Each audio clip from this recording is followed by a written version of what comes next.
Let's bring on our guest coming from Brooklyn. He is a puppet proctologist, I would like to call him, but I'm assuming likes to rather be called a puppeteer. Also, voice actor, also a nostalgic nerd. Give it up, everyone, for Marcelo Bottaro. Did I say it correctly? You said it correct. I'm doing good here, boys.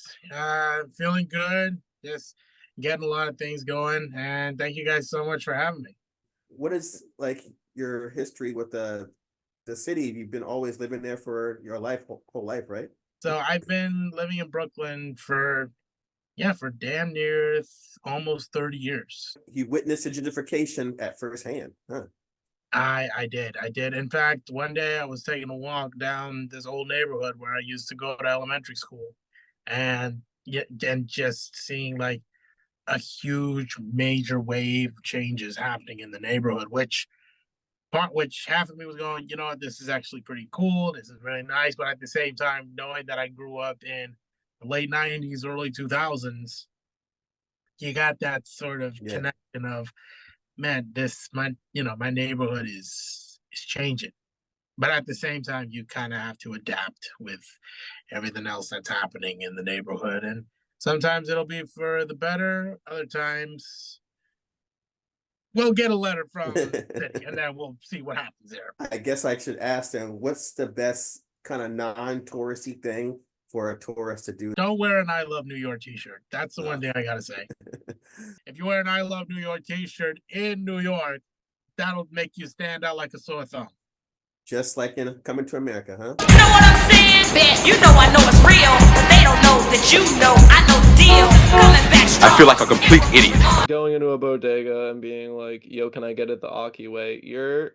Mitch, let's get into some of Marcelo's background, your history as an artist and voice actor and puppeteer. We're getting all of that. But first, I want to know your inspiration, because I'm assuming it's just like myself.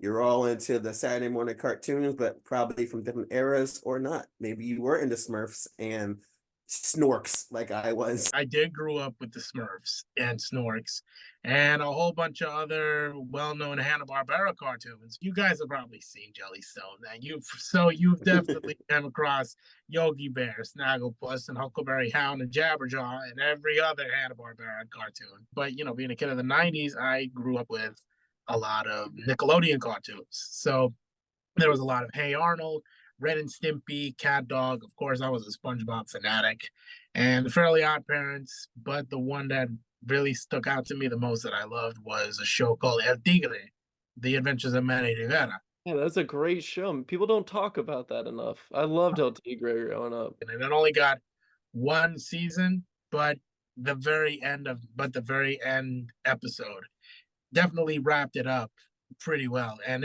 even if they were to have gotten to season 2, which they didn't, they still went out on a high note. Just his artwork is just it's so bright, it's so vibrant, it's so different than all these other different animated shows. And that's why I really loved El Tigre. I'm still pissed that Nickelodeon canceled The Barbarian and the Troll after only one season.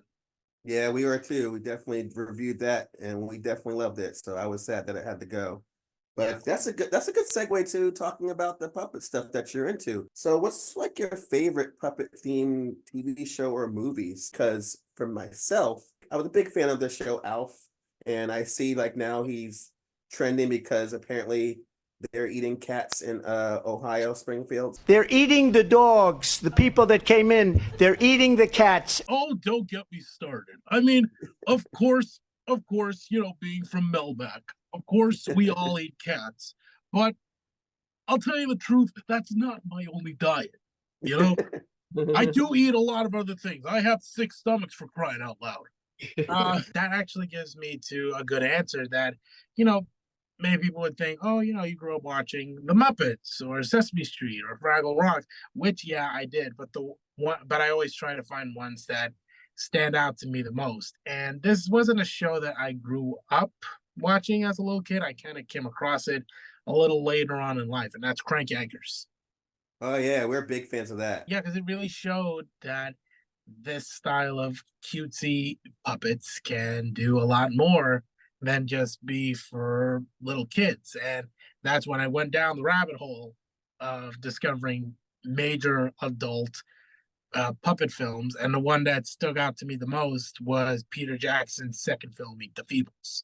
You mentioned Crank Yakers. There was a show before that on Comedy Central called TV Funhouse with Triumph, who's someone I look up to. Triumph the Yeah. Insult Comedy Dog, yeah. Yeah, a lot of people assume I'm a big like Rolf the dog fan, or I get mistaken for him when I'm walking on the street. The classic line is, yeah, Rolf's a good pianist. For me to poop Come on. on, yeah. I met Triumph the Insult Comedy Dog Really? last year. Yeah, Oh, yeah? yeah, fun story about that. So a friend of mine, Noel McNeil, he posted that he was going to be doing this strike at Rockefeller Center. So I said, you know what? I'm going to make this a full day. I'm going to go down there, show my support. It was a great day because I get there and I'm like, you know what? I'm just going to wait by the sidelines and just show my support. And I even brought a lot of my puppets with me too. But as soon as Nice. Noel saw me, he goes, no, get over here, grab the picket sign. Grab the picket sign. And I just grabbed the picket sign, grabbed one of my puppets holding the picket sign, and it was wonderful. Getting to the point that I look over and I see this dollar store bought rubber head of a dog. And I'm like, who the hell is bringing that up? Oh shit, oh my God. That's Triumph the Insult Comedy Dog. Nice. Did he roast you at all? He roasted me and he roasted my character that I had, and my character roasted him back, to which Triumph was laughing his ass off. We definitely got to get that dude on, Mitch. Oh, that would be a good bet. Add him to the list. I see on your Instagram here, you've been to a lot of conventions. You met Pinky in the Brain, I see. You met Robert Paulsen, as well as, who does the Brains voice, actually? I don't know his name. Maurice LaMarche. Maurice LaMarche, who was also a voice of the dad on the Critic, I recall. How do you approach like meeting like these I want to say like these gods among men? Well, allow me to say this. Like these guys are just, you hear people say don't meet your heroes, or that certain celebrities are X, Y, and Z. Voice actors and actresses for animation, they are truly some of the kindest, welcoming, most helpful people that you will ever meet. And when I met Rob Paulsen the first time, this was back in 2017. I was asked to do a class assignment for my music class, to go to a concert and then write about it, or take a video and then send that in as part of the assignment. Knowing that Rob Paulsen was going to be at Joe's Pub here in Manhattan doing Animaniacs Live, and this was after he beat stage 3 throat cancer. I saw him live. He did all the voices. He sang all the songs with Randy Rogel. And at the very end, I just went up to him and I just, shook his hand saying, thanks so much for, all the characters you played, part of my childhood, and also congrats on beating cancer. And he goes, buddy, let me tell you, I'm getting old. I'm going to die someday, but cancer's not going to be the thing that takes me out. So the picture you saw with me and Rob, that was my second time meeting him in person. And that was at a convention in Toronto. I was vacationing in Canada at the time. And come to find out that the original voice of Mario and Luigi were there. Oh, Chris Pratt was there? Not Chris Pratt. I know. Like I said, people always say, don't meet your heroes. I've met many of my heroes. And they've all been as kind and welcoming as they are. The other one, when I met Maurice, and same thing with Rob, I did like small fan drawings of different characters that they played from different like movies and shows.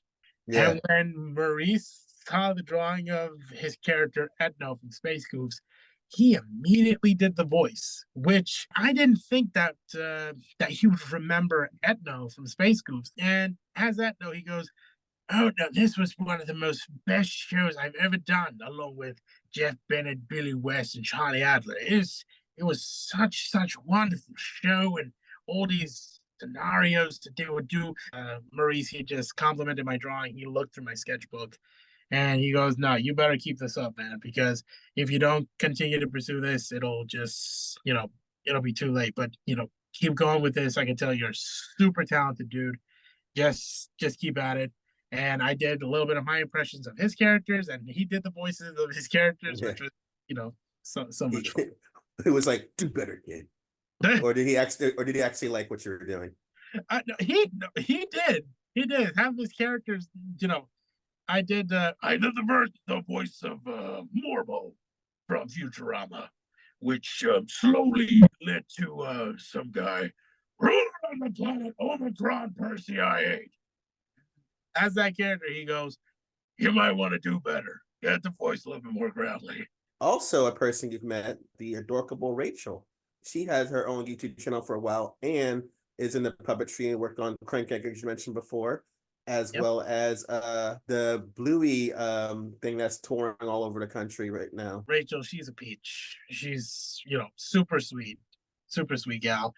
And I've known her through her video reviews of all the Muppet movies. And true story, I was walking home from work, and midway through the conversation, I thought I heard my name being called. And I'm just finishing up my conversation. I look through my phone and I get Facebook messages, and that Rachel was calling my name. And she goes, "Dude, I think I saw you walk past me." I'm like, "Wait, you're here in New York?" She's like, "Yeah." She sends me her location. I'm like, "Stay there. I'm heading over." She's done so much in her career as a puppeteer, performer, everything else. And she's like, "Dude, I am just so happy for you." One of the things you are working on, your YouTube channel, which features your own puppet ensemble troupe called the Figments. Yeah. I believe you said you originally were going to have that be an animated trope before you decided to make them puppets. Is that correct? Yeah. So that idea came about when I was in high school. And the reason for that was because one of my favorite animated shows, Foster's Home for Imaginary Friends on Cartoon Network. Which was remade into the movie If, I believe, right? I think so. I mean, you got imaginary friends. They, they're trying to get adopted or reconnected back with their creators. That sounds like a Cartoon Network show. I don't know why, but Yeah. so yeah, it was supposed to be a cartoon troupe, mainly like my little tribute to like Looney Tunes and like little variety shows like Veggie Tales and all that. That was until the pandemic hit, and I was like, okay, I'm sitting around with nothing to do. What am I going to do? And the name, the Figments, just it just crept up. It just crept up on me, and I was like, okay, maybe I could finally do something with this. I mean, I put it out there as kind of like, it's like a little idea. I didn't think I would do anything with it, not thinking it would be puppet related, but actually having them as puppets was the best option, because in animation, you have to draw multiple frames to make the movements and everything. And I still study animation, but for me to actually do it, I realized I don't have the patience to draw multiple different frames per second. So yeah, and around 2020, I started a TikTok page just to put up some puppet content, and from there, the Figments just started to grow and grow and grow, and I never looked back. And I'm still creating new characters for like different sketches, different shows that I'm now doing on the channel, and it's been working out really well. I see on your Instagram you've actually got to meet Ernie. Have you ever been to like the Macy's Day Parade or even that puppet museum in Atlanta? The museum in Atlanta is still on my bucket list in terms of like meeting the half the characters from Sesame Street. Along with Ernie, I met Rosita, I met Grover, I met Louie, Elmo's dad, I met Rudy Monster, Grungetta, Oscar's girlfriend, and that one was from the 50th anniversary naming ceremony that they did. Again, it is so wonderful that the show is still going, even going on strong for 50 plus years. Elmo is like perpetually 3 years old since the 80s. It's insane. And so I have my puppet out, and I'm just looking around, and they really went all out because there were a lot of news reporters there. But what got me was that half of the original human cast was there. Did you get to meet Suki Lopez, who plays Anina? I didn't get to meet her, although she was there on stage. If you ever meet her, tell her you know a dog pupper that had a crush on her since she babysat Elmo and Abby Kadabi. No, noted. And so the ceremony starts. Sonia Mazzaro, who originally plays Maria on the show, she starts off the ceremony.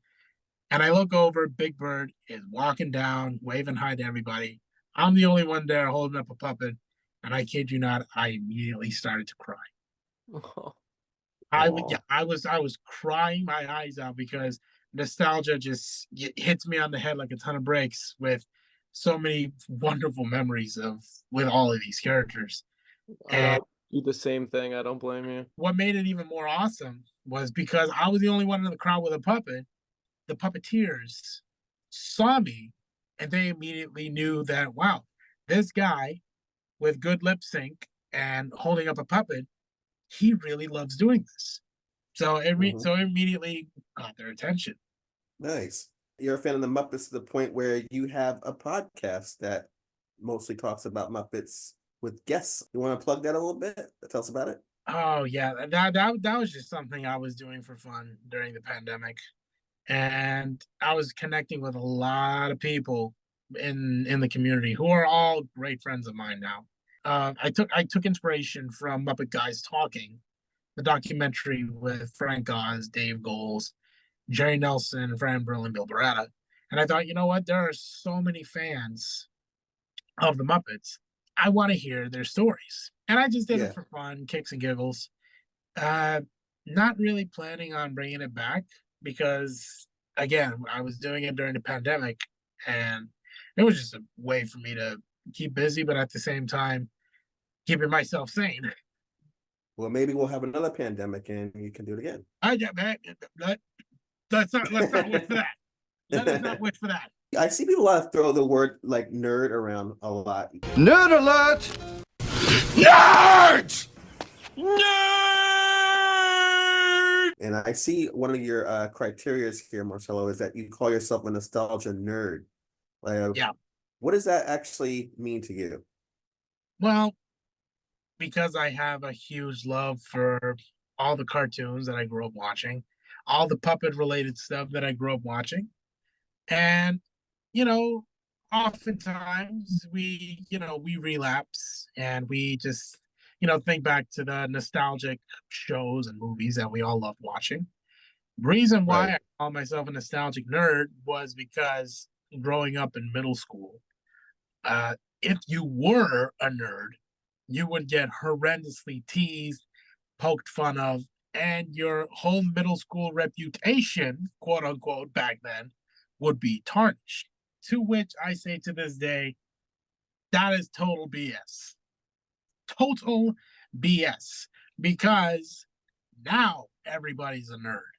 Everyone loves Star Wars, Star Trek, anime, everything that people thought, oh, you like this kind of stuff? You're a nerd. Guess what? Now everyone is. All of these things they collab with like huge brands constantly now. Like I have a pair of Vans that have Kermit all over them. A few years ago they did like the Muppet collab, and like they constantly do stuff with Disney, but that was not a thing growing up. There was so many like things like that where I'm like, damn man, like when I was a kid I would have killed to have this. And it's like it's awesome that like kids have that now, but I'm like jealous to a point. I think when they outlawed bullying, that's when nerds were able to flourish and persevere. Reason why I also put the word nerd in there. I also did that because of my dear friend Adam Krutinger, Puppet Nerd on YouTube. And I hold on to that for many reasons, especially with with the difficult times that Adam is going through. So that's the other reason why. So we're going to have a little fun exercise before we get out of here. We talked about Rob Paulsen before, and he used to have a YouTube channel called Talking Tunes where all the voice actors get together and reenact different movies with the script. Yeah. And Marcelo here does a lot of impressions. But since we don't have a movie scripts that on hand, we're going to have you do characters in scenarios. So, can you do an impression of Optimus Prime ordering sushi for the Autobots? Yes, hello. I would like to place an order of California rolls for me and my colleagues. One for Ratchet, one for Ironhide. Yes, that is his real name. How about Peg Leg Pete and Gonzo playing Call of Duty? Well, host knows, I see you're now doing so well at playing this game. What's it to you, Pete? I'm doing my best here. Oh, you're doing your best with only 3 fingers there, pal. Yeah, you're one to talk. You got a peg leg. Why, you wise chicken little... Hey, can't really say that. Yeah. That was fucking great. And you got one, Mitch? Okay, wait, I've got this. Peter Griffin sharing a drink at the Clam with Mickey Mouse. Hey there, Mickey, welcome to the Clam. Thanks for having me along there, Peter. Hey, go buy you a drink? Oh, boy, time for me to have my first beer at the Drunken Clam. You and I are gonna get along just fine. I sure hope so, pal. I own 20th Century Fox now.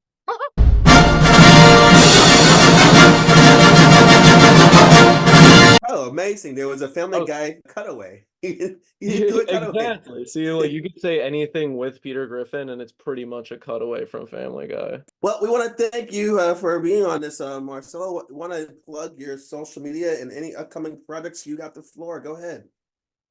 Well, I don't want to say too much about some of the stuff that I'm working on, but some of my ideas are a little older, but they're still new to me.